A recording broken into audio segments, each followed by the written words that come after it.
A warm welcome, viewers, to the Nilecast on West Nile Television, where we give you the daily news bulletins of the day every day from 7 p.m. to 8 p.m. My name's Okumaringa Christine. Before we dive into any of the stories this evening, let's have a look at what's happening in the headlines tonight. In the headlines tonight, Madi West Nile Diocese PLE pre-mock results released.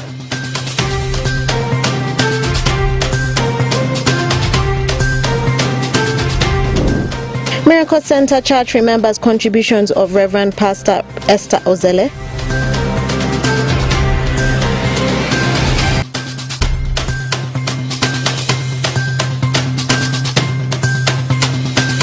And residents concerned over the plight village in Agago without essential services.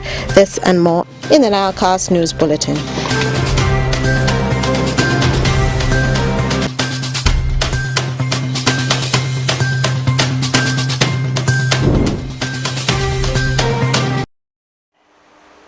It's the 20th of September 2024. You're most welcome to the Nilecast on West Nile Television. Let's dive straight into the stories that have made headlines tonight.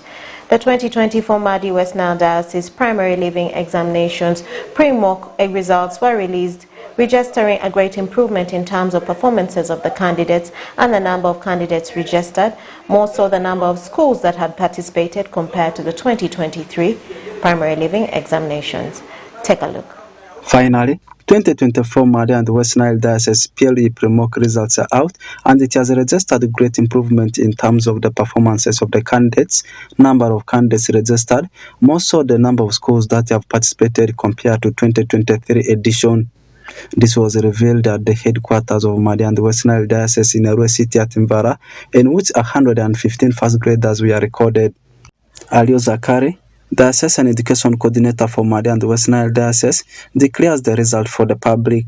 Our papers were not bad at all.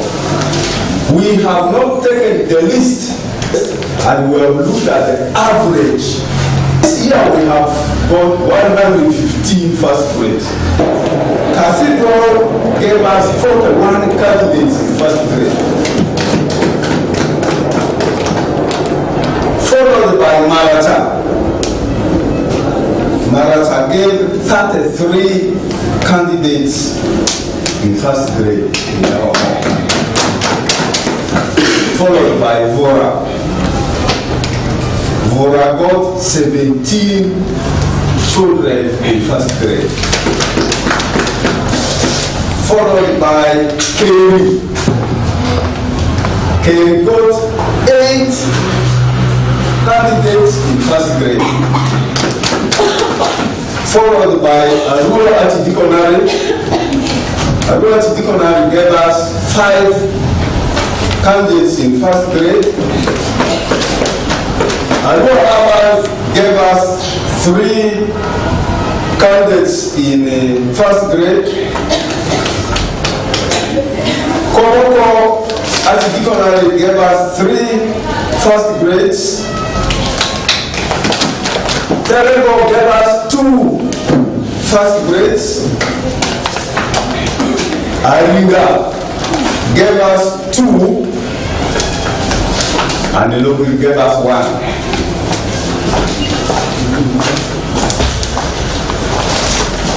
The artidiconaries where there were no first grades were Oibo and Rhino Care.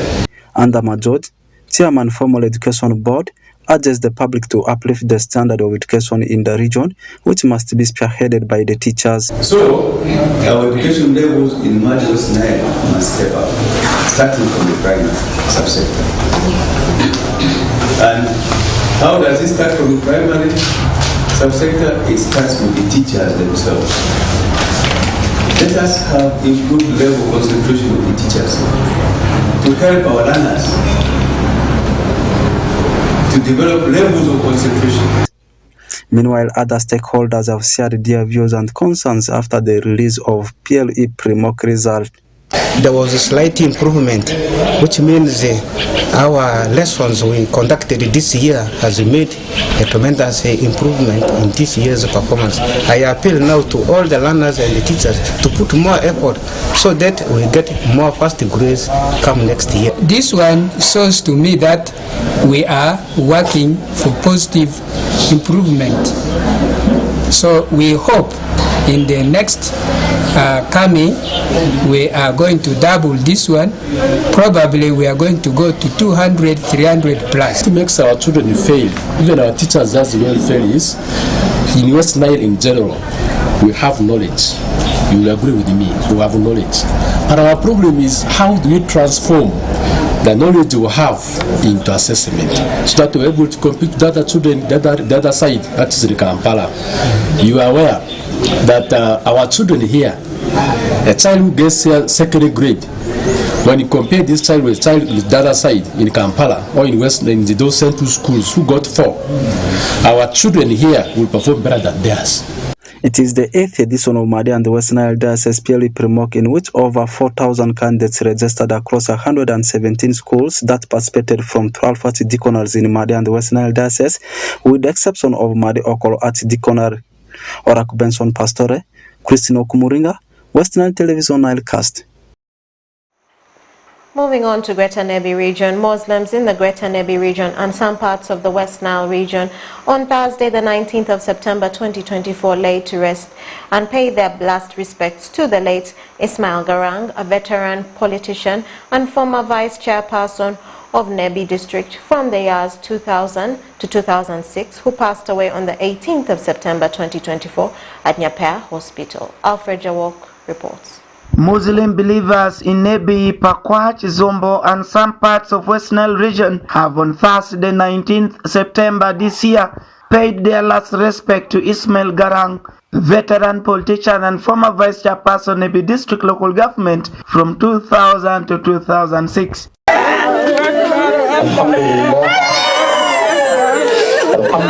During the burial at Bekwedu Cell by the Town Council Zombo district, Abdul Rahman Swaib, District Dawa Nebi Muslim District, eulogized late Ismail Garang for his love to serve both Allah and the people he led before his demise on 18th September this year at Nyapea Hospital.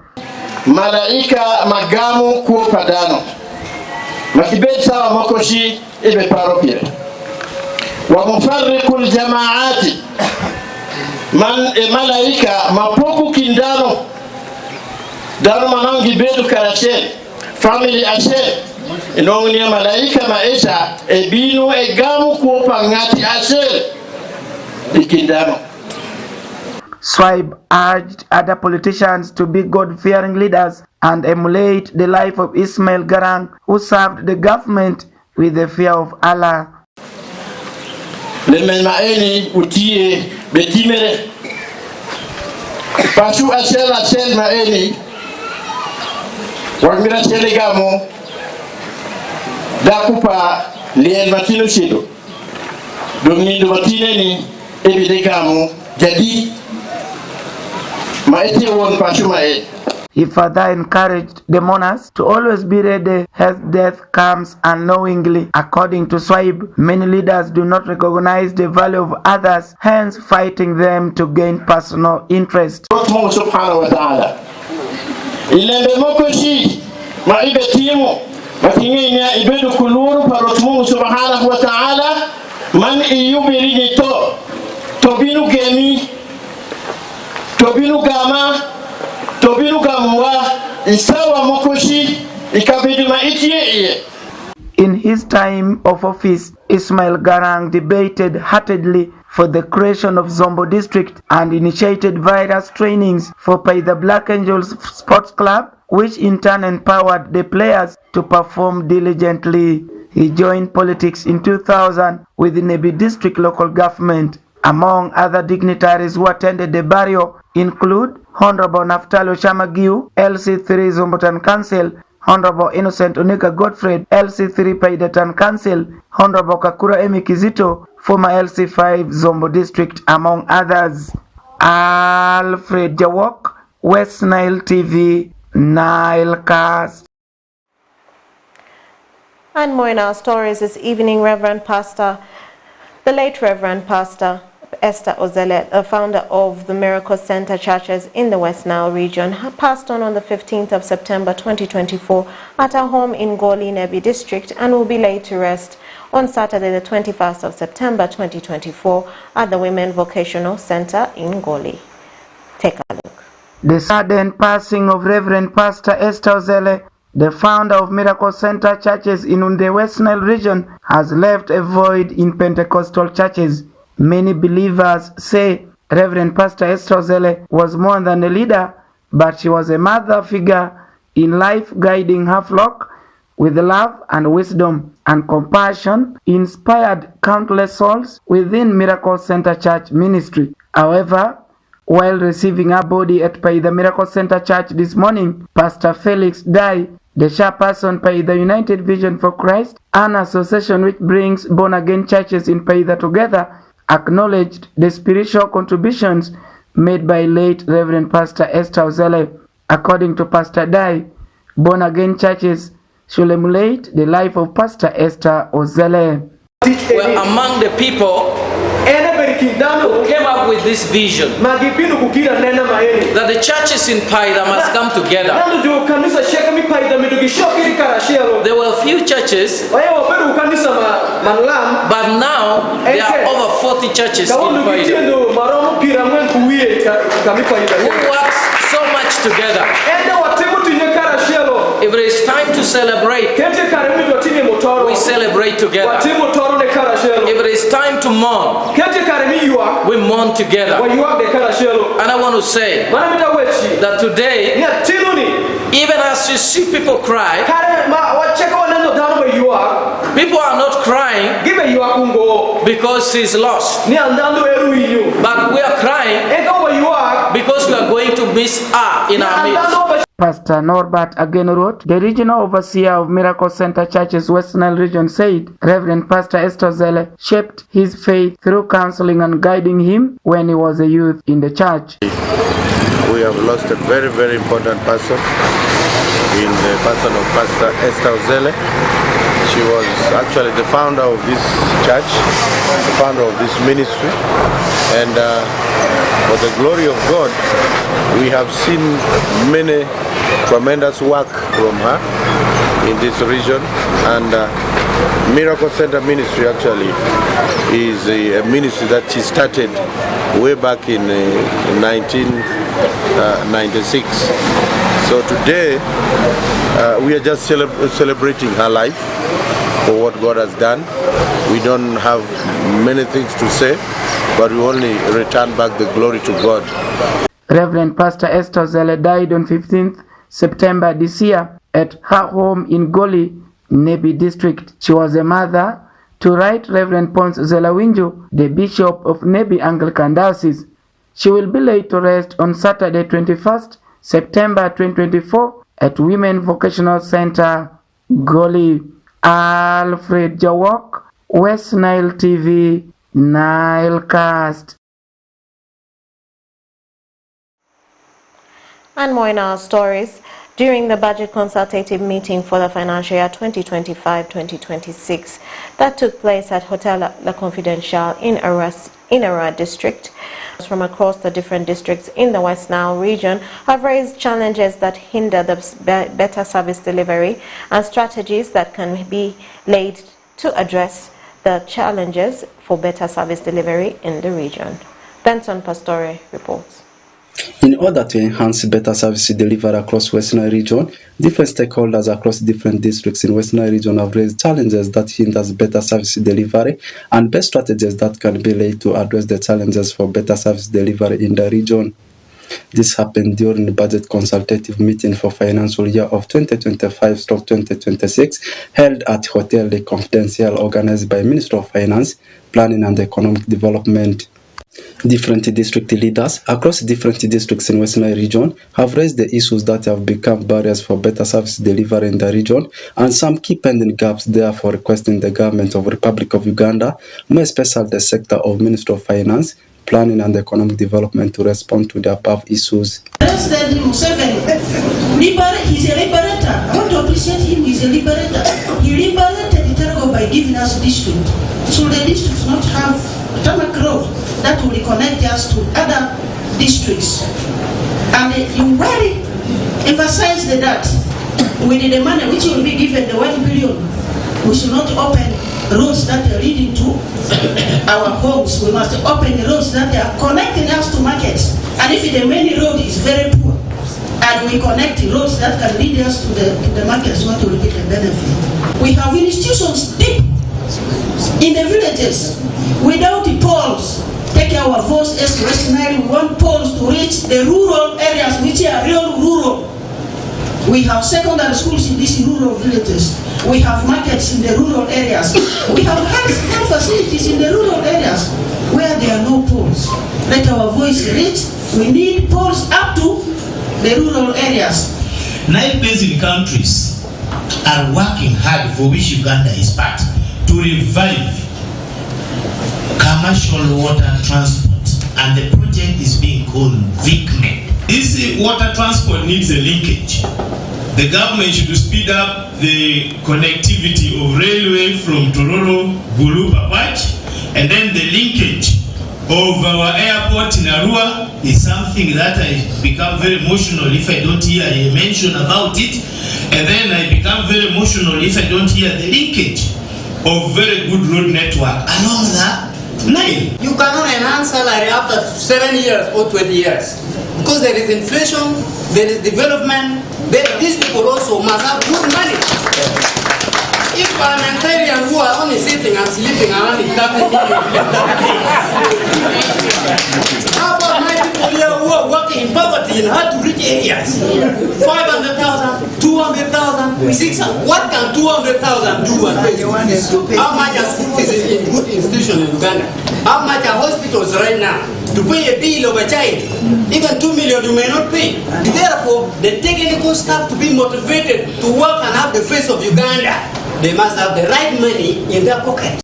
Honorable Evelyn Anite, State Minister of Finance, Investment and Privatization, is urging West Nileans to embrace ATM, which implements the aspects of agro-industrialization, minerals, tourism, ICT, science and technology to battle some of the challenges to enhance better service delivery. These ATMs are agro-industrialization, minerals, tourism, ICT, innovations, and science and technology, technological advancement. So, which is a knowledge economy. Now, how does it benefit West Nile? When you bring it back home to West Nile has got one of the best fertile soils. And it has the soil that when we tap in from, move away from tobacco growing to growing coffee, which can earn for us a lot of money. We need that forex to come back here. West Nile has the best honey in the world. That people come all the way from Germany, from Austria to just come and take the West Nile honey. Tourism. Now, in the tourism sector, the West Nile benefits with the fact that it has the smallest church in the world. It has falls, like 3 to 4 falls. Miriada Falls, or Oluko Falls. All these falls here are in West Nile, and then we have the Ajay Tourism Center, the tourism or national park or game park. So if we continue talking about this, and then Mount Wati, we talk about them, and we make people to come from the globe to come to West Nile automatically will benefit from the ATMs. Another aspect of the ATM is the mineral sector. So the minerals that West Nile has delivered is the untapped or unlocked opportunity of West Nile. So you look here, it's the first time that West Nile is talking about gold. Gold in Yumbe, gold in Moyo, gold in Zombo, and these minerals we need to we even have lime. The biggest lime deposit for making cement is actually in Moyo. She further updates the public with the 9.8 billion Ugandan shillings that has been budgeted to compensate West Nile tobacco farmers. We have put in the budget 9.8 billion to compensate the farmers. Okay? And the Ministry of Finance has released at least 18% of that money in the first quarter. But in the second quarter, we want all that money to be released because it was passed, budgeted, and it is there. And when the money comes, they've told you verification has already started. The budget strategy for financial year 2025-2026 is carried under the theme of Uganda's economy through commercial agriculture, industrialization, expanding services, digital transformation, and market access. Orak Benson Pastore, West Nile Television Nilecast. More in our stories, the UCE and UACE mock results for the secondary schools in the West Nile region were handed over to the head teachers at St. Joseph's College, Ombachi. According to the examiners, with the mock results, there is hope at the final examinations.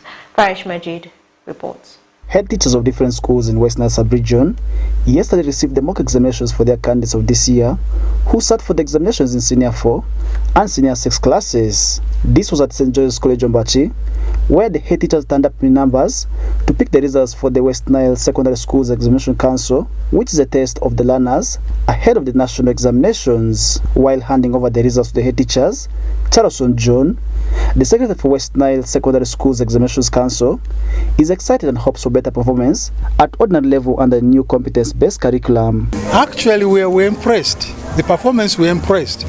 Because, well, one thing is nationally, they don't want a student to have failed. Because the lowest grade is around 09 to about 29. That is the lower grade, where you can say the child has the lowest grade.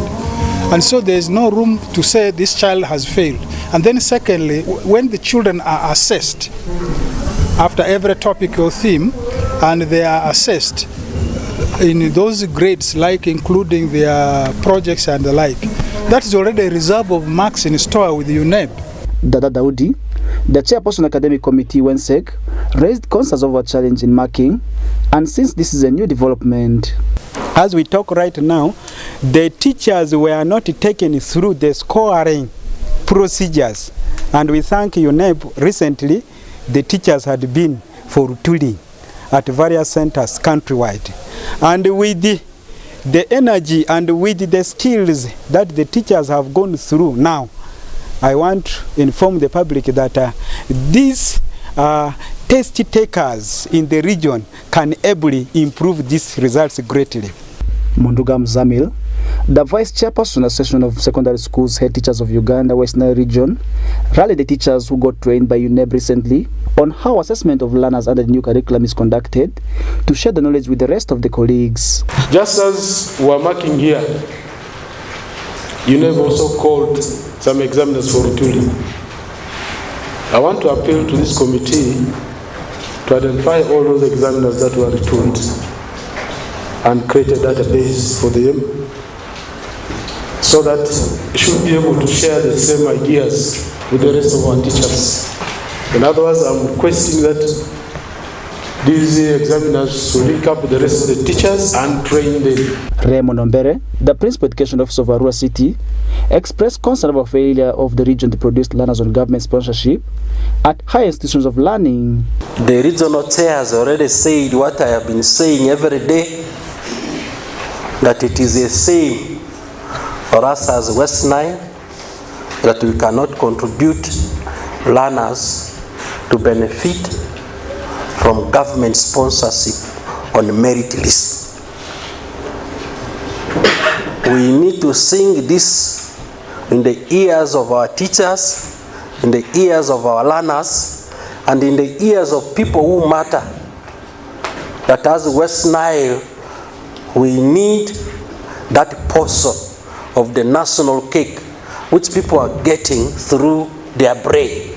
Similarly, Salim Kumakech, the Resident City Commissioner for Arua, rallied the schools on better performance. You have not shown your soldiers the hopelessness of not fighting to the death. Then you are bound to lose the front line. Same applies if you are in a class and you do not show your children, your learners, the hopelessness of them failing, the hopelessness of them not succeeding in academics. The end results we are seeing, some districts will hardly produce even 40 candidates in the senior 4. The end results we are seeing for us as a very great region of West Nile, we can't even produce 1,000 children coming to Muni University. Over 13,000 learners from 155 schools out of 257 schools in the region took part in the examinations. Farish Majid, West Nile TV, Nilcast. And more in our stories. In Uganda today, most of the villages that have at least good road network, nearly schools or health centers to serve people. They nearly have good or school networks to serve people. This is not the same story at the village in Lira sub-county, Agago district, which lies behind Lapono Hill. The village known to the locals as the major route for Karamojong cattle rustlers, which has been terrorizing people of the eastern Acholi sub-region for decades in a quest of looting cattle. Stephen Okello has more in this short documentary. Kuluduong village in Lirakato sub-county, Agago North constituency, is one of the isolated villages which is far from schools, health centers, and this is the village without access road in Agago district. Even if they bring nets from central government to this local government, those nets cannot reach here. Even we ask why, if we as people Kuluduong, you know us that we are also a part of you people. Those things cannot reach to us people. Why? They say this village of ours, they are not yet known. The inhabitants largely depends on traditional herbs in many occasions when someone falls sick. According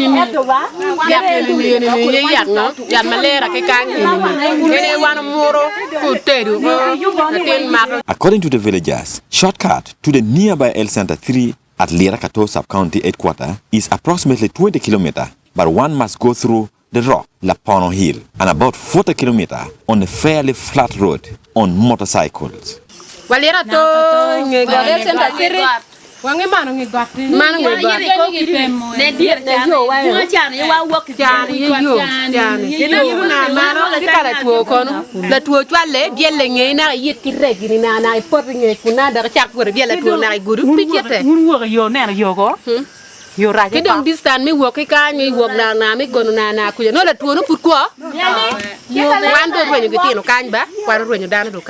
This village, with about 1,000 occupants, access conventional medicine from this grass thatch house, which belonged to Thomas Ojok.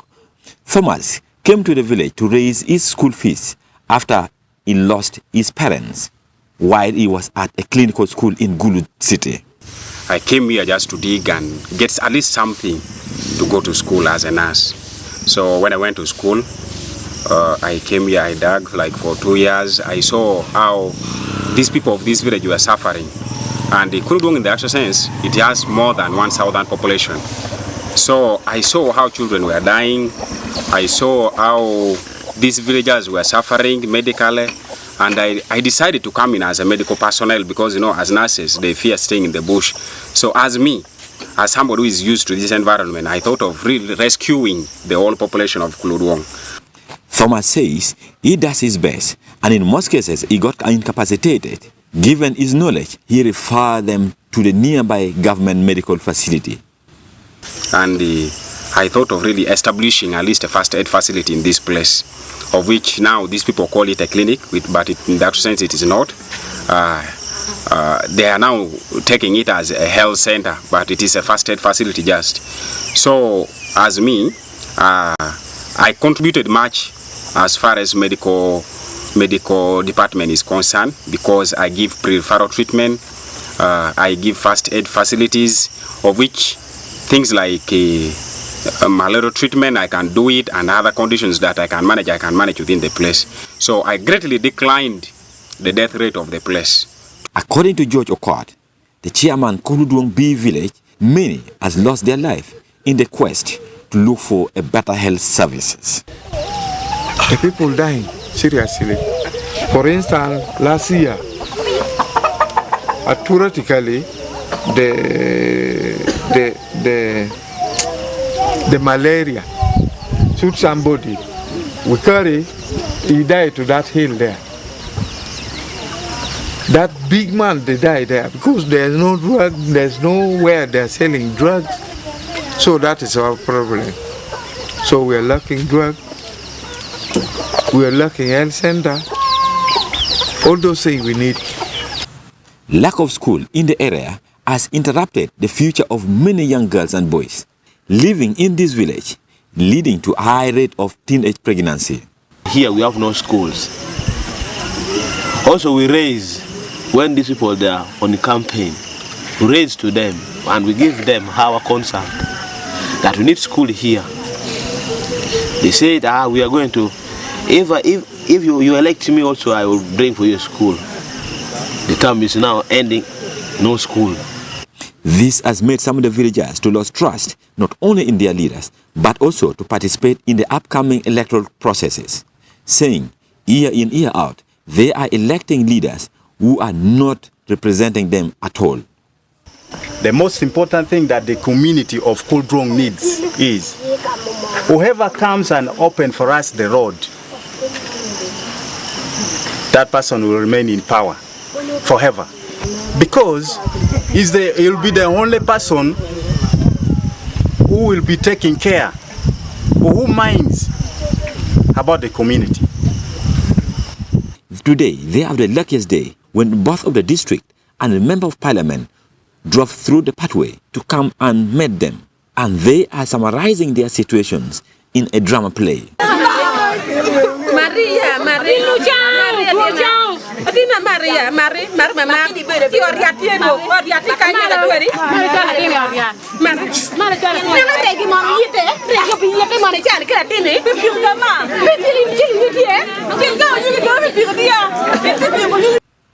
Masas Akelo Bitres Akori, the Minister of State for Economic Monitoring, who is also the woman member of parliament for Agago district, praised the ruling National Resistance Movement government for restoring peace and redeeming Acholi sub-region from various rebellions. Her praise to government is never a solution to her people at Kuludwong village. This area where we are, people had left it many years. Way back before 1986, people were not cultivating here because of cattle rustling activities. It is only NRM government that has brought peace and made people to come and settle in this area. And that's why people of Agago vote NRM up to 80% because of this peace that has been ushered in by NRM government under the leadership of General Yoweri Kaguta Museveni. I'm really so grateful. However, I'm also caught the Member of Parliament for Agago North constituency blamed the suffering of this community on the selfish interests of some of the top government leaders who are interested in the land. These people are living as if there is no government in place because they don't have any access to any government services, including even Paris development model, which has gone to almost every parishes. They are not benefiting. There's no schools, there are no medical centers, there's no access road, there's no water points. So these people are living the way their ancestors have left them. Nabinson Kidega, the resident district commissioner at Agago district, cautioned the leaders from the district to stop playing politics at the expense of these people and come up with the policy and action point that will save them from their situations. For government entity to come and support, we call for well-wishers, so that at least a small, even a clinic, even a small small health center should be starting here. Even on a grassroots. So long, what we need is treatment. We can plan from the district. Some medicine are sent here. Special letters should go to Minister of Health, to Minister of Health, so that they support urgently. As you move across the village, you will be able to see the lost generation of children, with several young girls pregnant. This called for immediate action from both government and in other well-wishers to come and help them. Stephen Okello for West Nile Television, Nilecast.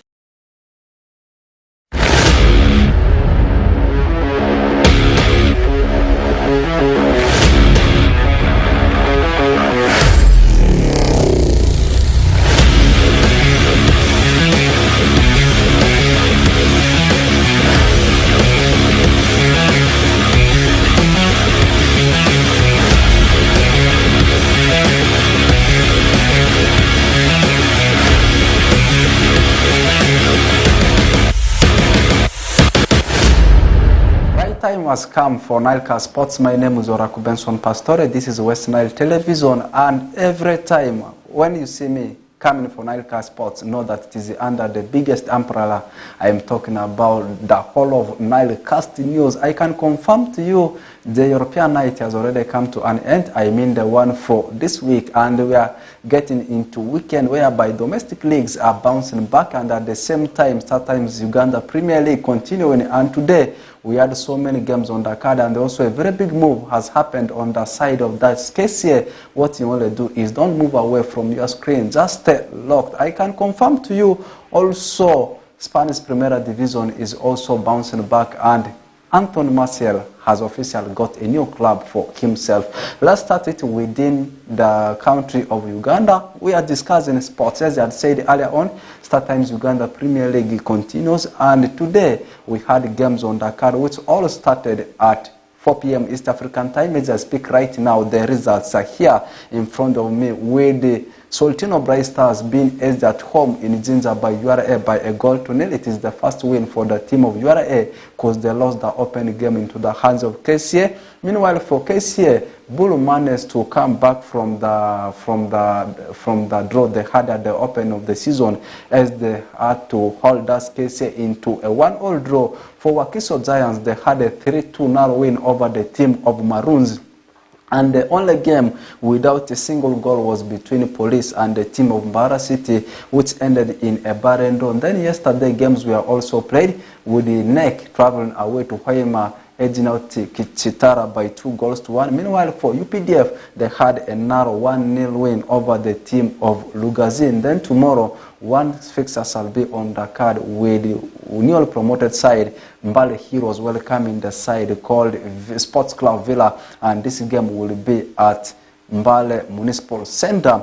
And also, leaving that story about StarTimes Uganda Premier League, I can confirm to you the other leagues are for preparations. FIFA Big Leagues very soon is bouncing back. You talk about regional leagues from the various parts of the country, not forgetting about the lower tiers we have in Ugandan football. But one big transfer in Ugandan football is all about Gavin Kizito joining the team of Kasasiro Boys. That's KCA from the team of Sports Club Villa, and he has described the move as a dream come true. Or as I speak right now, is a player for the team of KCA. Last season, he helped the team of Jogos Sports Club Villa to end their 20 years of not winning StarTimes Uganda Premier League, and last season they were actually the champions. Let's now jet to Europe before I give you the games to be played over the weekend in European football. Let's first take a look at what transpired yesterday night in UEFA Champions League. I can confirm to you, Bayer Leverkusen, they still continue with their brilliant run of the form, picking it from where they left it last season. They had a 4-0 thumping of Feyenoord that plays in that Eredivisie, with Resta Belgrade being beaten by Soccer Lisboa Benfica by 2-1. Meanwhile, Arsenal had to play into a 0-0 draw, barren draw, with the team of Atalanta. For Atletico Madrid, they got it late against the team of RB Leipzig in the 90th minute, beating them by 2-1. And for Sturm Graz, that comes from Austria, they lost into the hands of new entries into UEFA Champions League called Brest by 2-1. Meanwhile, for AS Monaco, they were actually lucky, thumping Barcelona at the Estadio da Luz 2 by 2-1, but Barcelona had red card. Meanwhile, in women UEFA Champions League games, we are also played with Real Madrid beating Sporting Lisbon women by 2-1. For Galatasaray women, they had a 2-2 draw with the team of Slavia Prague. Meanwhile, St. Pölten ladies from Austria did thrust aside Zenke Mura by 3-0. And let's now talk about some of the games that are coming over the weekend in some of the top European leagues, and we'll start with the English Premier League. The weekend shall be opened by a fixture between West Ham United and Chelsea. This game is tomorrow, and 2:30 will be the kickoff time. Then at 5 p.m, Aston Villa will be maintaining Villa Park as they say hi to Wolves. For Newcastle, they will have to test the hostility of Fulham as they travel away to private quarters. Meanwhile, for Everton, they will be locking horns with the team of Leicester City, and this game will be at King Power Stadium.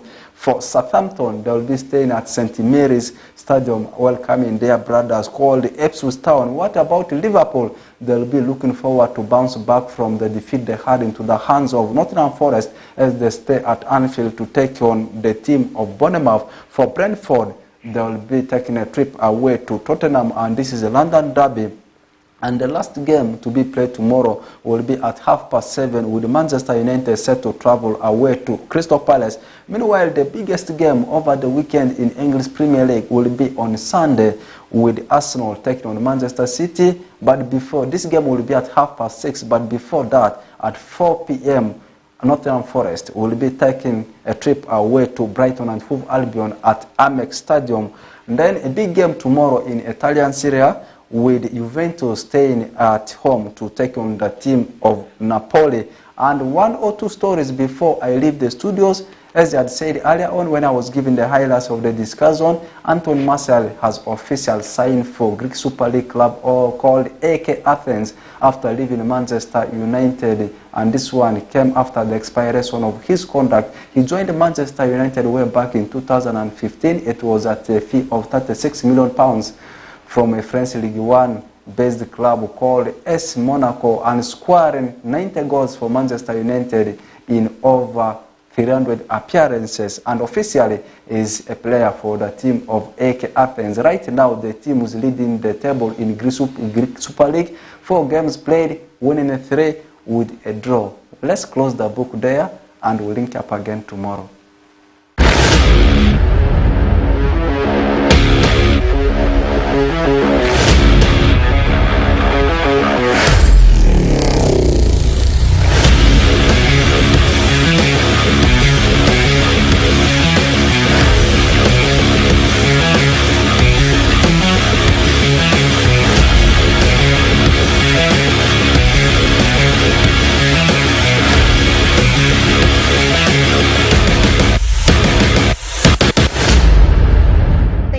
Benson Pastore for that sports news, and